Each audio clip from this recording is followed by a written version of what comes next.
सा 500निबो बांसिन फलान आरो आयेन बेरेखा दंफां फालांगिफोरा आखाइ दिखांदों। हाग्रा आरो जिब जुनारफोरखौ रैखाथि होनायनि थांखिजों बिटिआर सरकारनि खावलायनायाव दिनै गासै सा 500निबो बांसिन फलानफोरा आरो आयेन बेरेखा दंफां फालांगि खालामग्रा क'क्राझार, चिरां, बाक्सानिफ्राय फैनानै बेंटल हाग्रानि बिट मावख'आव आखाइ दिखांफैयो। आखाइ दिखांनाय हाबाफारियाव फलान आरो दंफां फालांगिफोरा आखाइजों बानायनाय सिलाइ, बिफां हाफायग्रा मेसिन बायदि गोबां मुवा बेसादफोरखौ गथायनानै होयो।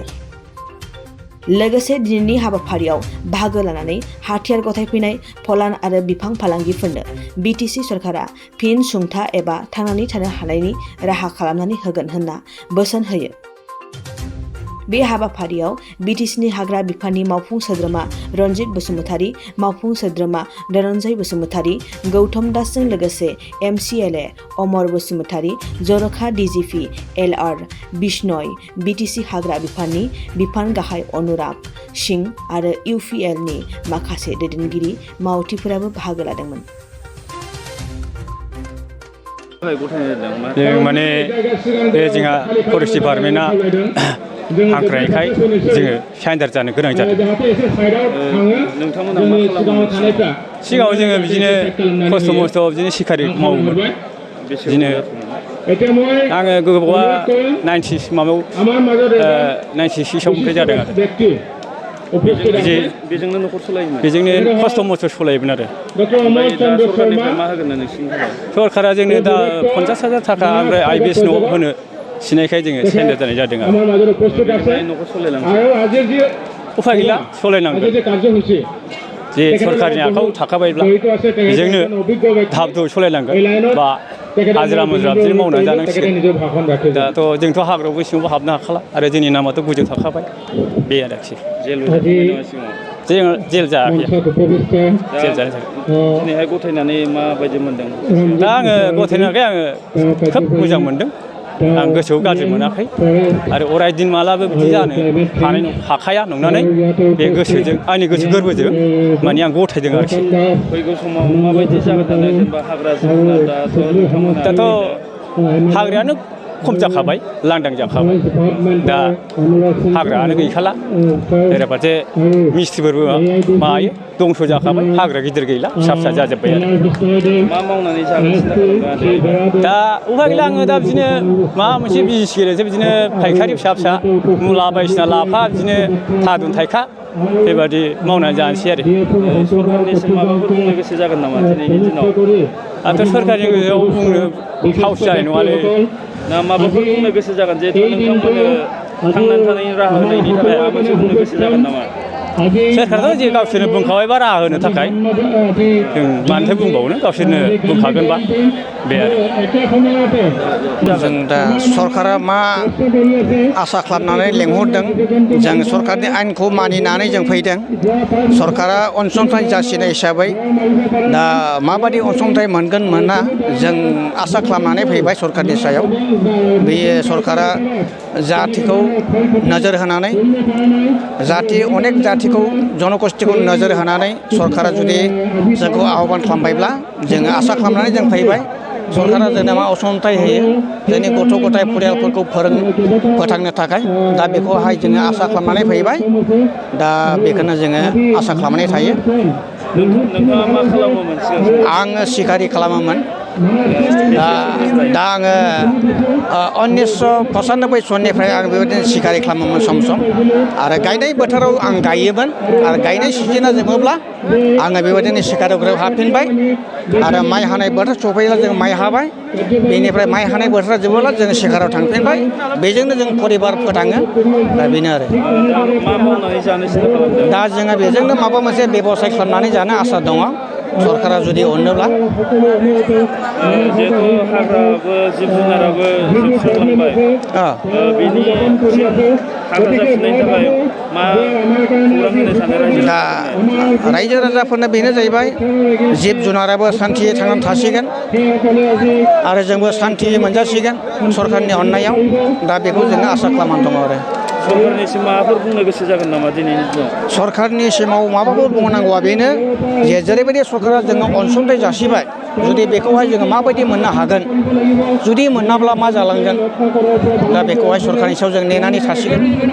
सरकारनिफ्राय मा होगोन होनना बुंदों नोंथां? सरकारनिफ्राय 50,000 रां होनाय होननानै बुंदों आरो बेनिफ्राय माखासे माबा मोनसे लनफोर जासिदों दानि खोनानायाव। दा बे बेसेबांसिम सैथो जों बेखौहाय जों खोनानो मोनबाय। मोनोब्लाथ' जोंनि थाखाय मोजां, परिबारनि थाखाय जों बेजोंनो सोलिनो हागोन। स्पेशली एक्चुअली চিফ ছাৰক আৰু হিমন্ত বিশ্ব শৰ্মা চিফ মিনিষ্টাৰ ছাৰক ধন্যবাদ জ্ঞাপন কৰিব লাগিব। তেওঁলোকৰ নিৰ্দেশ মৰ্মে যেনেকৈ আমাৰ চিকাৰী ভাইসকলক উৎকাটাৰ ভাইসকলক আমি আণ্ডাৰষ্টেণ্ডিঙৰ মাজেৰে আনিব পাৰিছোঁ। অলৰেডি বনাঞ্চল ধ্বংস কৰিবলৈ ইনকছ হোৱা মানুহসকলৰ গাঁৱে গাঁৱে একে ভিতৰৰ গাঁৱে গাঁৱে গৈ পেলাই মই ঘূৰি গৈ তেওঁলোকৰ লগত আলোচনা কৰিছোঁ। একেবাৰে পজিটিভ 90% অলৰেডি আমাৰ ইম্প্ৰুভ হৈছে। বাকী কিছুমান টেকনিকেল মেটাৰৰ কাৰণে আপোনালোকক মই আজি ক'ব অলপ অসুবিধা হ'ব। কিন্তু আমি যে ইনক্ৰছ ফৰেষ্ট এৰিয়াখিনি যিখিনি ডিফৰেষ্টেটেড হৈ আছে সেইখিনি যে এফৰেষ্টেড কৰিব পাৰিম এইটো 100% মানে চিয়'ৰ হৈ আছে। মানে পজিটিভলি ৰাইজে আমাক ছাপোৰ্ট কৰিছে। অসমৰ বিভিন্ন ঠাইত ইতিমধ্যে উচ্ছেদ অভিযান চলি আছে, চৰকাৰী মাটি বেদখলে হওক বা বনাঞ্চলৰে হওক। আমাৰ BTID কেতিয়া আৰম্ভ আপুনি যিটো চাওক, আমি পজিটিভলিহে লৈছোঁ। জবৰদস্তি মানুহক ইভেকশ্যন কৰিলে ৰাখিম ক'ত? ৰাইজে উপজাচিকে ওলাই আহিব বিচাৰিছে, তেওঁলোকৰ সংস্থাপনৰ কথা আমি চিন্তা কৰিছোঁ। মাত্ৰ এটাই কথা ক'লোঁ মই আপোনাৰ সংস্থাপনটো আমি আগতে চিন্তা কৰিছোঁ। সংস্থাপন দিয়াৰ চিন্তা কৰাৰ আগতে যদি আমি মানুহক ইভেকশ্যন কৰোঁ আপোনাৰ গাত মোৰ গাত মাৰি লোৱাৰ নিচিনা হৈ যাব। গতিকে আমি পজিটিভলি লৈছোঁ আৰু আমাৰ 80-90% ইম্প্ৰুভ হৈ আছে, আগবাঢ়ি আছে। আপোনালোকে কেইদিনমান আৰু বাচাওক। আপোনালোকে কল্পনা কৰা নাছিল চাগে এনেকৈ 800জনমান মানুহ প্ৰচাৰ আৰু উৎকাটাৰ চাৰেণ্ডাৰ কৰিব বুলি। তেনেকৈ আমাৰ আৰু বহুত হাজাৰ হাজাৰ মানুহ, লাখ লাখ মানুহ ইনক্ৰছ হোৱাসকল আজি ওলাই আহিবলৈ প্ৰস্তুত হৈ আছে। এইটো সমাজৰ কাৰণে এটা শুভ লক্ষণ। শুভ লক্ষণ, চিয়'ৰ। তেওঁলোকক আপোনালোকে 50,000 এককালীন আৰ্থিক সাহায্য দিব বিচাৰিছে। হয়। মই বহুত তেনেকুৱা চোৰাং চেকেলৰ মই কথা পাতিছোঁ যে তেওঁলোকৰ আচলতে কৰ্মসংস্থানৰ অভাৱ, জীৱিক পৰিয়াল নিৰ্বাহ কৰিবলৈ তেওঁলোকে বনাঞ্চলৰ কাঠ কটা বা বন্য জীৱ জন্তু হত্যাৰ ওপৰত নিৰ্ভৰশীল হয়। তেওঁলোকৰ উপাৰ্জনৰ কাৰণে তেওঁলোকৰ কিবা তেওঁলোকক সময়ে বাধ্য কৰাইছিল, আজি আকৌ সময়ে বাধ্য কৰাইছে তেওঁলোকক মূল সুঁতিলৈ আহিবলৈ। আৰু এইটো সোণালী সুযোগ তেওঁলোকৰ কাৰণে, আৰু এই সুযোগটো আমি সকলোকে দিব বিচাৰিছোঁ। এইটো আমাৰ চৰকাৰৰ উদ্দেশ্য। CM ৰঞ্জিত বসুমতাৰী ডাঙৰীয়াৰ ইয়াতে নিজৰ ইনিচিয়েটিভত more than 800 poachers and woodcutters. Poacher and woodcutter দুটা কেটেগৰী মিলাই পেলাই more than 800 মানুহ ইয়াত আহিছে আজি। আৰু বাকী অঞ্চলত এনেকুৱা আগবাঢ়ি আহিব। ইয়াতে যথেষ্ট আপুনি দেখিছে প্ৰায় 254 তো হথিয়াৰ দিছে। তাৰ ওপৰত চাইকেল, মটৰচাইকেল, ঠেলা, মেচিনছ আৰু বিভিন্ন ধৰণৰ যে আছে আপুনি হৰ্ণবিলাক দেখিছে, হগ ডিয়াৰ আছে, আপোনাৰ বাৰ্কিং ডিয়াৰৰ আছে আৰু বাকী যিমান ডিয়াৰৰ 3-4টা ভেৰাইটি BTID অঞ্চলত আছে। কিছুমান হৰ্ণ দিছে ইয়াতে, কিছুমান আৰু বস্তু দিছে। তো এইটো ৱেলকাম চাইন হয় BTR কাৰণে। আৰু জীৱ জন্তু আৰু গছ কাটা যদি বনাঞ্চলত বন্ধ হৈ যায় তো এইটো মানৱ জাতিৰ কাৰণে খুব উপকৃত হ'ব এইটো। আৰু মই আশা ৰাখিছোঁ কি বাকী মানুহ এনেকুৱা কামত আগত ভুল ভ্ৰান্তিত পৰি গ'ল আৰু গছ কাটা বা জীৱ জন্তু মাৰা আৰম্ভ কৰিছে, এতিয়া তেওঁলোকৰ এইটো ৰাস্তা এৰি পেলাই আৰু বনাঞ্চলত সুৰক্ষা কৰিবৰ কাৰণে কাম কৰিব। সংস্থাপনৰ কাৰণে ইতিমধ্যে আপুনি নিশ্চয় শুনিছে কি আমাৰ BTR চিফ প্ৰমোদ বড়ো ডাঙৰীয়া সবৰ কাৰণে মুখ্যমন্ত্ৰী নিৰ্দেশ মতে সবৰ কাৰণে সংস্থাপন কাৰণে 50,000 টকাৰ ঘোষণা কৰিছে। আৰু ইতিমধ্যে বহুত মোৰ জানামতে চেক ৰেডি হৈ গ'ল। তেওঁলোকক আনুষ্ঠানিকভাৱে বিতৰণ কৰা হ'ব এইটো। আৰু বাকী মানুহ যে আহিব তেওঁলোকৰ সংস্থাপন কাৰণে মুখ্যমন্ত্ৰী মহোদয় সদায় কৈ থাকে কি বেয়া ৰাস্তা এৰি পেলাই যদি ভাল কাম কাৰণে আহি যায় তো সংস্থাপনৰ কোনো সমস্যা না হ'ব। যিমান সংস্থাপনৰ কাম চাব লাগে চৰকাৰ নিশ্চয় চাব।